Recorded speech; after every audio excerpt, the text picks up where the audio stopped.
Hi everyone, welcome back. 2023 के prelims के question देख रहे हैं हम सिविल सर्विसेज के पेपर 1 जनरल स्टडीज़ के सेट ए के क्वेश्चंस देख रहे हैं। क्वेश्चन नंबर 31 को सॉल्व करता है। ये हम वो अप्रोच देख रहे हैं जो एक सिंसियर एस्पायरेंट जिसने थोड़ी बहुत पढ़ाई कर रखी है वो एग्जामिनेशन हॉल में लगाता किस तरीके से क्वेश्चंस देखता, दिमाग में क्या चलता है क्वेश्चंस को सॉल्व करते टाइम। पॉज करके पहले क्वेश्चन को देख लेना।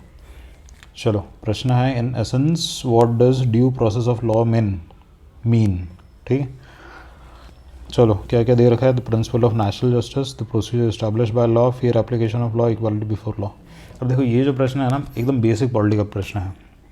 अब ये मोस्टली तो मतलब गलत नहीं होगा किसी का भी, जिसने थोड़ी बहुत पॉलिटी पढ़ रखी है उसे आइडिया होगा। ड्यू प्रोसेस ऑफ लॉ हमारा जो मेनका गांधी का जो केस हुआ था 1978, उसके बाद कोर्ट ने मतलब एक तरीके से मेंशन कर दिया था कि ये हम फॉलो करेंगे जस्टिस को इंश्योर करने के लिए, क्योंकि हमारा जो संविधान है, संविधान के हमारे अंदर क्या लिखा रहा है, फंडामेंटल राइट्स वाले सेक्शन के अंदर प्रोसीजर इस्टेब्लिश बाय लॉ लिखा।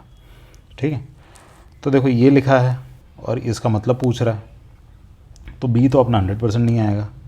ठीक है, अब ड्यू प्रोसेस ऑफ लॉ कह रहा है। अब जिसको नहीं भी चमक रहा ना, वो भी थोड़ा बहुत पढ़ के मतलब निकाल सकता।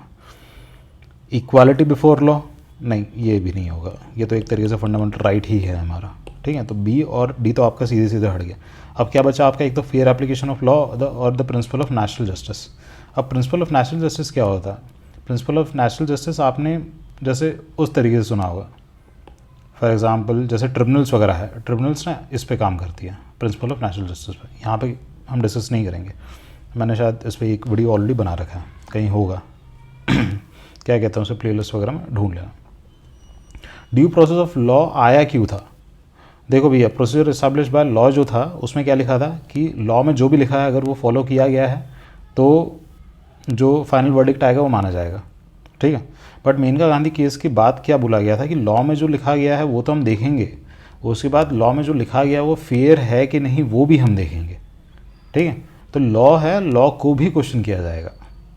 तो वहाँ से आया था आपका due process of law. Due process of law का मतलब होता है फेयर एप्लीकेशन ऑफ लॉ। ऐसा नहीं है कि लॉ में कुछ भी लिखा हो वो सीधे सीधे फॉलो हो जाएगा।